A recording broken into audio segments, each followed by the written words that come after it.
नमस्कार विद्यार्थ्यांनो, इयत्ता 8वी प्रकरण 3 ब्रिटिश सत्तेचे परिणाम. मागील व्हिडिओमध्ये आपण इंग्रज सत्तेचे भारतावर झालेले परिणाम याविषयी आपण अभ्यास केलेला आहे. आता आपण या व्हिडिओमध्ये जी माहिती घेणार आहोत, तत्पूर्वी मागील व्हिडिओमध्ये आपण ब्रिटिश ईस्ट इंडिया कंपनीची झालेली स्थापना, इंग्रज व मराठे यांच्यामधील झालेले युद्ध, छत्रपती प्रतापसिंह यांची कामगिरी याविषयी आपण माहिती पाहिली.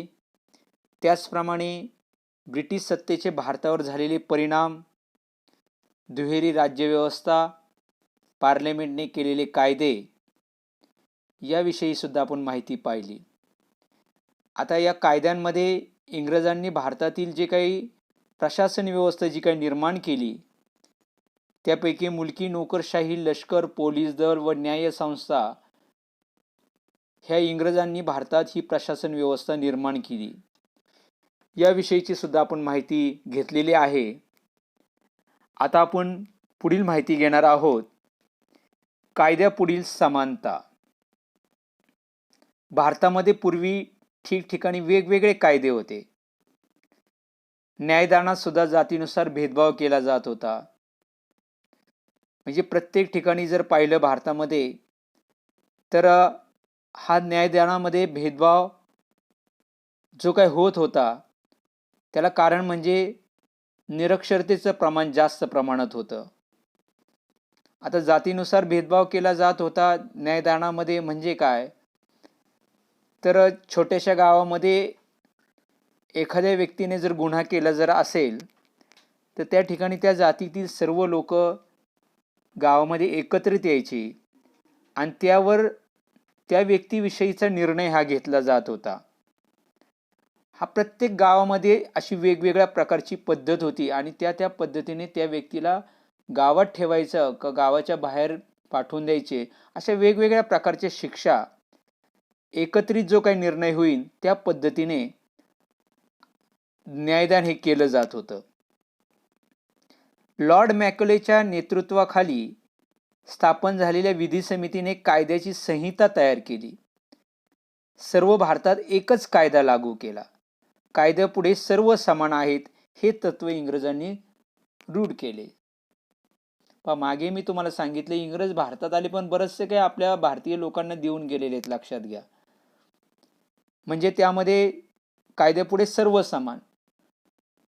मग पंतप्रधान असेल, राष्ट्रपती असेल किंवा एखादा गरीब व्यक्ती असेल, सर्वांना कायदा समान या तत्वानुसार लॉर्ड मॅकॉलेने या ठिकाणी हा भारतामध्ये एकच कायदा लागू केला. या पद्धतीत सुद्धा काही दोष होते.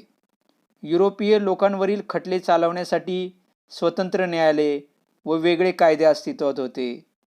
नवे कायदे सामान्य लोकांना समजत नव्हते आणि न्याय ही सामान्य लोकांसाठी खूप खर्चिक बाब होती. त्यामुळे खटले वर्षानुवर्ष ही चालत होते. आजही जर आपण जर पाहिलं तर न्यायालयीन पद्धत जी आहे, जे काही खटले आहे त्यावर निर्णय लवकर लागत नसतात. म्हणजे ही थोडीशी आपण म्हणतो की एखाद्या गुन्हेगाराला जर पोलिसांनी पकडलं तर ते काय करतात, त्याला कोर्टात उभं करतात. कोर्ट त्या पद्धतीने त्याला शिक्षा देत असतं. मग त्यामुळे काय होत असतं, न्यायालयामध्ये सतत जे काही कायदे जे आहेत, या कायद्यामध्ये म्हणजे सामान्य लोकांना हे न परवडणारी बाब आहे. सतत त्या ठिकाणी जा ये करणे आणि हे खटले जे असतात ते वर्षानुवर्ष चालत असतात. तर त्यामुळे कायद्यापुढे सर्व समान आहे हे लक्षात ठेवा. आता आपण पुढचा मुद्दा पाहू. इंग्रजांची आर्थिक धोरणे. प्राचीन काळापासून भारतावर आक्रमणे होत राहिली. अनेक आक्रमक भारतामध्ये स्थायिक झाले. ते भारतीय संस्कृतीशी समरस झाले.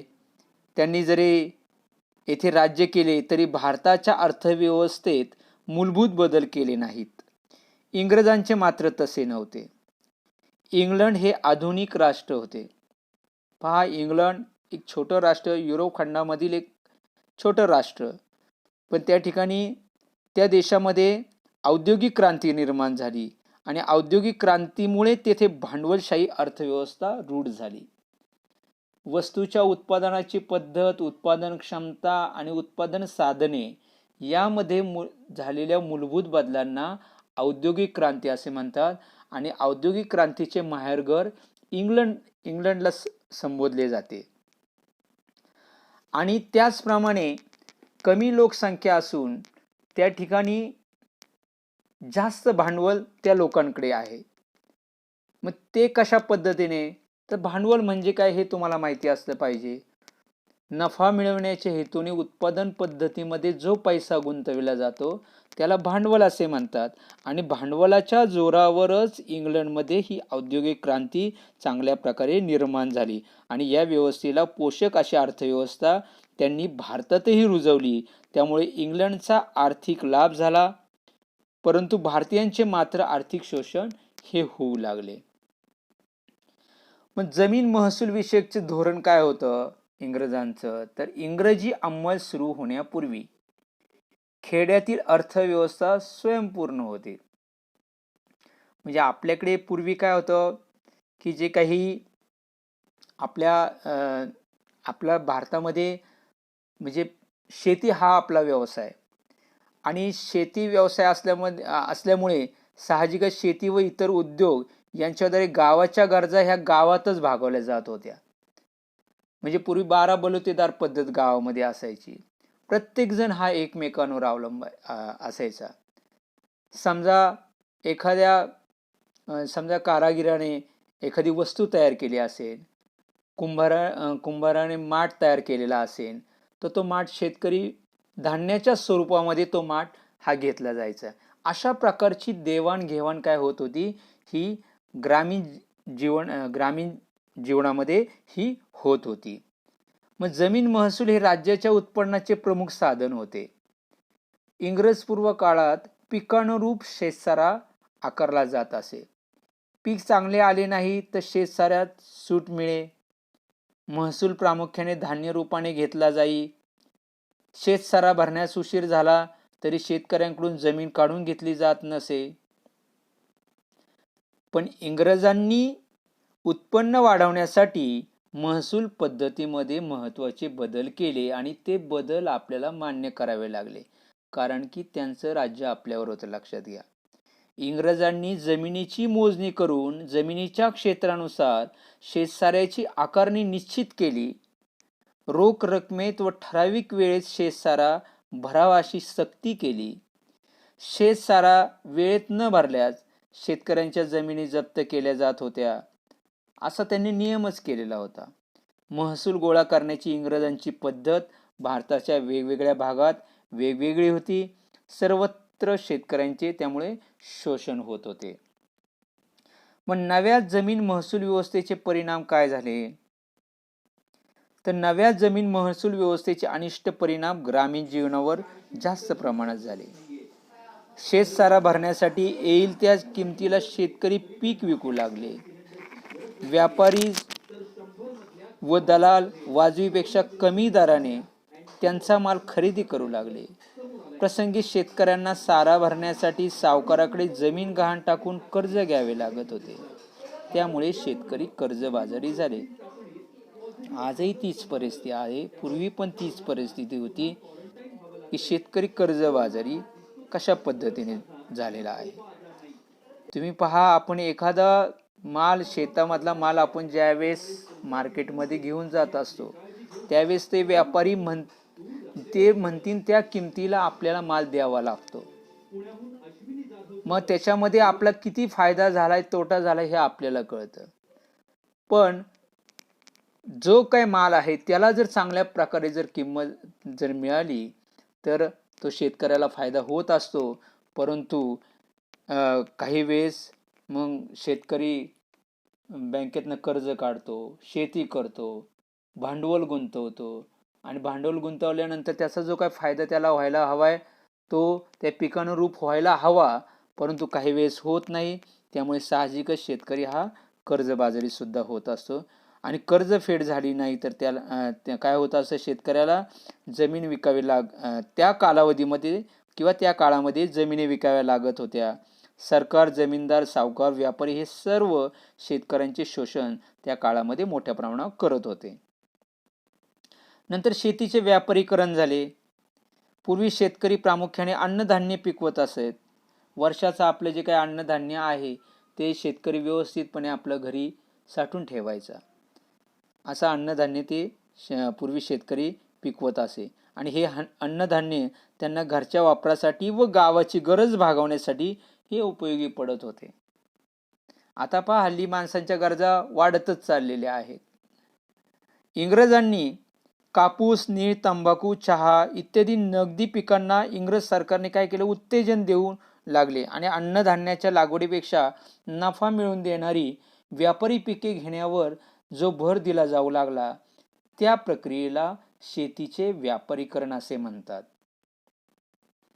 म्हणजे अशा प्रकारे एकंदरीत जर पाहिलं तर त्यांनी या नगदी पिकांना उत्तेजन दिल्यामुळे अन्नधान्याच्या लागवडीपेक्षा नफा मिळवून देणारी ही व्यापारी पिके, आताही सध्या स्थितीला आपण पाहतो कापूस, नीळ, तंबाखू, चहा ही नगदी पिके आहेत, नफा मिळवून देतात.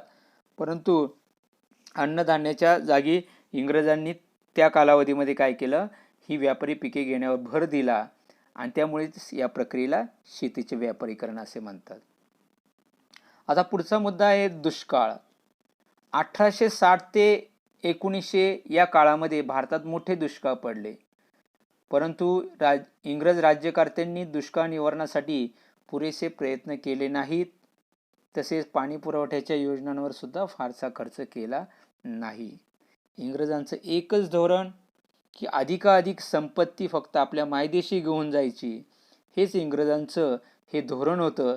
त्यामुळे त्यांनी सर्वसामान्य शेतकरी वर्ग सुद्धा त्यांनी सोडला नाही. जास्तीत जास्त नफा मिळवण्याचा त्यांनी प्रयत्न केला आणि जे काही मिळणारं उत्पन्न किंवा जो काही पैसा असेल तो हा इंग्रजांनी आपल्याकडे जास्त प्रमाणात घेतला. आता पुढचा मुद्दा पाहायचा आहे तो वाहतूक व दळणवळण व्यवस्थेत सुधारणा. इंग्रजांनी व्यापार वृद्धी आणि प्रशासनाची सोय यासाठी भारतात वाहतूक व दळणवळण यांच्या आधुनिक सोयी सुविधा निर्माण केल्या. म्हणजेच याचा अर्थ वाहतूक आणि दळणवळण व्यवस्थेमध्ये इंग्रजांनी सुधारणा केली. कोलकाता व दिल्ली यांना जोडणारा महामार्ग त्यांनी बांधला. खडीचा वापर करून पक्के रस्ते तयार करण्याचं तंत्र जॉन मॅकडम यांनी तयार केलं. त्यामुळे पक्के रस्ते तयार झाले. भारतामध्ये पहिला महामार्ग कोलकाता ते दिल्ली यांना जोडणारा हा महामार्ग त्यांनी बांधला. 1853 साली मुंबई ठाणे रेल्वे मार्गावर आगगाडी धावू लागली. त्याच वर्षी तारायंत्राद्वारे संदेश पाठवण्याची यंत्रणा इंग्रजांनी भारतात सुरू केली आणि या यंत्रणेने भारतातील प्रमुख शहरे आणि लष्करी ठाणे एकमेकांना जोडली गेली. त्याचप्रमाणे इंग्रजांनी डाक व्यवस्था सुद्धा सुरू केली. पहा, इंग्रजांनी भारतामध्ये केलेली ही जी काही सुधारणा जी आहे, आज आपण पाहतो की चांगले रस्ते जर असेल तर आपण एका शहरातून दुसऱ्या शहरामध्ये कमी वेळामध्ये जाऊ शकतो. एखादा माल जो आहे तो ग्रामीण भागातून शहरी भागामध्ये सुद्धा कमी वेळामध्ये जात असतो. नंतर त्याचप्रमाणे त्यामुळे महामार्ग आज सध्या स्थितीला पाहिली, भारतातली परिस्थिती जर पाहिली तर महामार्ग सुद्धा चांगले आहेत. नंतर जे काही रेल्वेची निर्मिती भारतामध्ये इंग्रजांनी केली आणि हे करत असताना तारायंत्राद्वारे जे काही संदेश पाठवण्याची यंत्रणा सुद्धा इंग्रजांनी भारतात सुरू केली आणि त्यामुळे काय झालं की आपण आपल्या भारतामध्ये एकमेकांशी संपर्क सुद्धा हा करू शकलो. त्याचप्रमाणे इंग्रजांनी डाक व्यवस्था सुद्धा सुरू केली की आपण पत्र पाठवण्याची व्यवस्था जी काय आहे पत्र. आता तुम्ही मुलांना तुम्ही पत्र काय पाठवत नाही कोणाला. आता मोबाईल संस्कृती आलेली आहे, संगणकाचं युग आलेलं आहे. तुम्हाला एखाद्याची दुसऱ्याशी जर संपर्क साधायचा म्हटल्यानंतर आपण क्षणार्धात आपण दुसऱ्या देशामध्ये सुद्धा एकमेकांशी लगेच संपर्क साधू शकतो. परंतु पत्र लिहिणे आणि एखाद्या घरी पत्र येणे ही त्या कालावधीमध्ये ही एक चांगली पद्धत इंग्रजांनी डाक व्यवस्था सुरू केलेली होती. आता या सर्व सुधारणांमुळे काय झालं, भारतीय समाज जीवनावर त्याचे दूरगामी परिणाम झाले. देशाच्या विविध भागांमधील लोकांचा परस्परांशी संपर्क वाढला.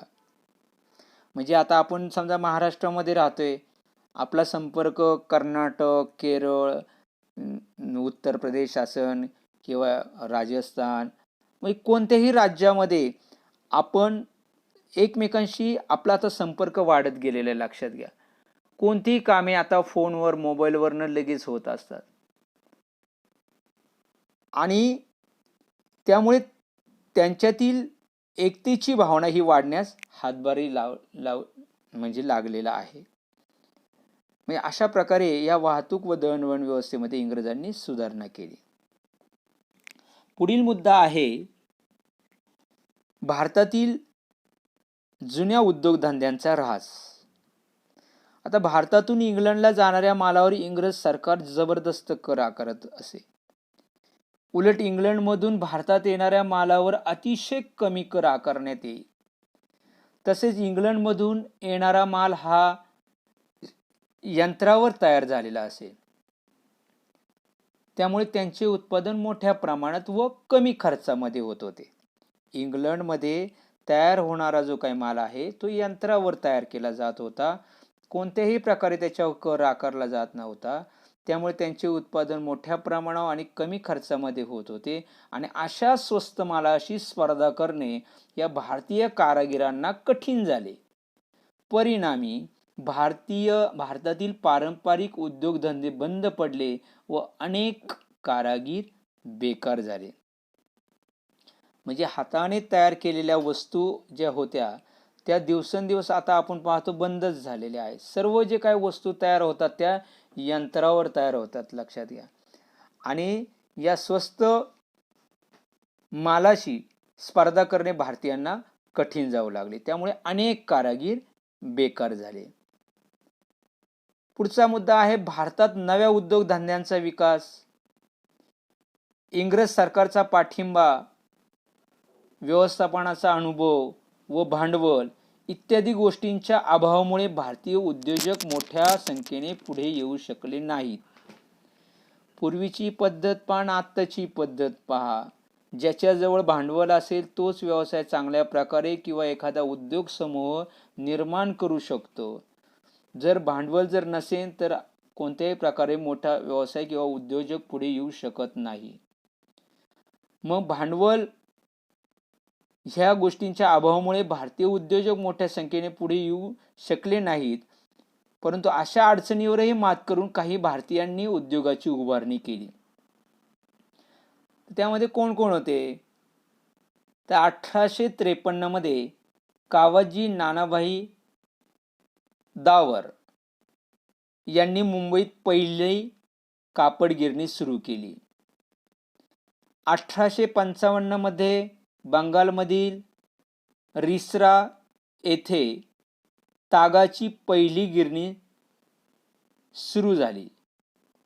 1907 साली जमशेदजी टाटा यांनी जमशेदपूर येथे टाटा आयर्न अँड स्टील कंपनीचा पोलाद निर्मितीचा कारखाना स्थापन केला आणि त्यानंतर भारतामध्ये कोळसा, धातू, साखर, सिमेंट व रासायनिक द्रव्ये या उद्योगांनाही सुद्धा सुरुवात झाली.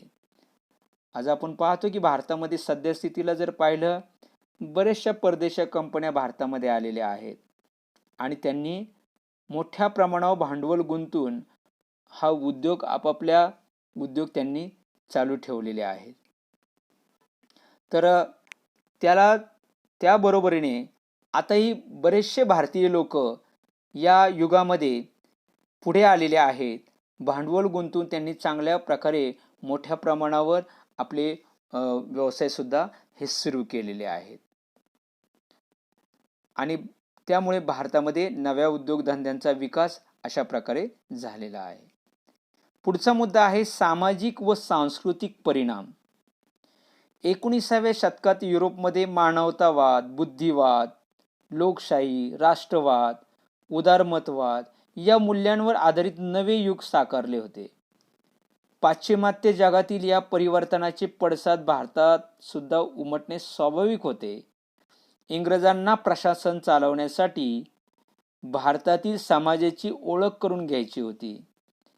त्यासाठी त्यांनी येथील भारतामधील परंपरा, इतिहास, साहित्य, कला तसेच येथील संगीत, प्राणी, पक्षी यांचाही सुद्धा अभ्यास करण्यास सुरुवात केली. 1784 साली विल्यम जोन्स या इंग्रज अधिकाऱ्याने कोलकाता येथे एशियाटिक सोसायटी ऑफ बंगाल ही संस्था स्थापन केली. मॅक्स म्युलर हा जर्मन विचारवंत, भारतीय धर्म, भाषा, इतिहास यांचा गाढा अभ्यासक होता.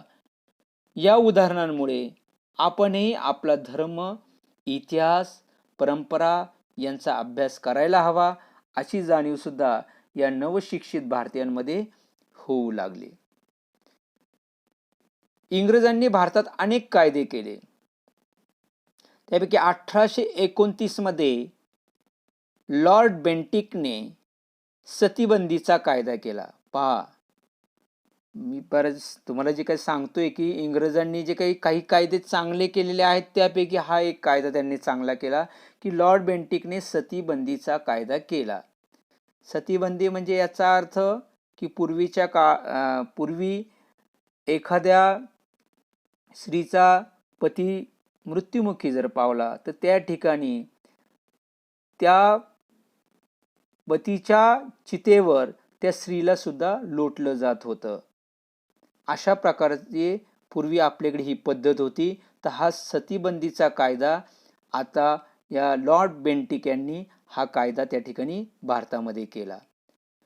नंतर दुसरा 1856 मध्ये लॉर्ड डलहौसीने काय केलं, विधवा पुनर्विवाहाला मान्यता देणारा कायदा केला.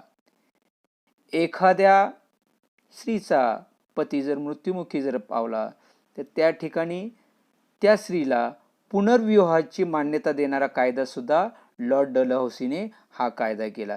तर असे हे दोन कायदे सुद्धा लॉर्ड बेंटिक आणि डलहौसी यांनी चांगल्या प्रकारे केले आणि हे कायदे आपल्या समाज सुधारणेच्या दृष्टिकोनातून पूरक ठरलेले आहेत आणि आपल्या भारतामधील समाज सुधारकांनी सुद्धा या कायद्याला सुद्धा चांगल्या प्रकारे प्रोत्साहन दिलेलं होतं. प्रशासन चालवण्यासाठी ब्रिटिशांना इंग्रजी शिक्षण घेतलेल्या भारतीयांची गरज होती. लॉर्ड मॅकलेच्या शिफारशीनुसार 1835 मध्ये भारतात इंग्रजी शिक्षण सुरू करण्यात आले आणि नव्या शिक्षणाद्वारे नवे पाश्चात्य विचार, आधुनिक सुधारणा, विज्ञान व तंत्रज्ञान याची भारतीयांना ओळख करून देण्यास आली. 1857 साली कोलकाता, मुंबई, मद्रास येथे विद्यापीठांची स्थापना करण्यात आली. पाश्चात्य शिक्षण घेतलेल्या मध्यमवर्गीयांनी भारतातील सामाजिक प्रबोधनाच्या चळवळीचं नेतृत्व सुद्धा केलं. तर एकंदरीत या पाठामध्ये ब्रिटिश सत्तेचे परिणाम जे आहेत, काही चांगलेही परिणाम झालेले आहेत, काही आपल्या भारतीय लोकांना न पटेल असे त्या ठिकाणी परिणाम झालेले आहेत. तर एकंदरीत या पाठामध्ये इंग्रज सत्तेचे भारतावर झालेले कोणकोणते परिणाम आहेत या संदर्भामध्ये आपण माहिती घेतली. तर तुम्ही सर्वांनी पुन्हा एकदा हे प्रकरण व्यवस्थित वाचायचे आणि धड्याखालील स्वाध्याय हा पूर्ण करायचा आहे. धन्यवाद.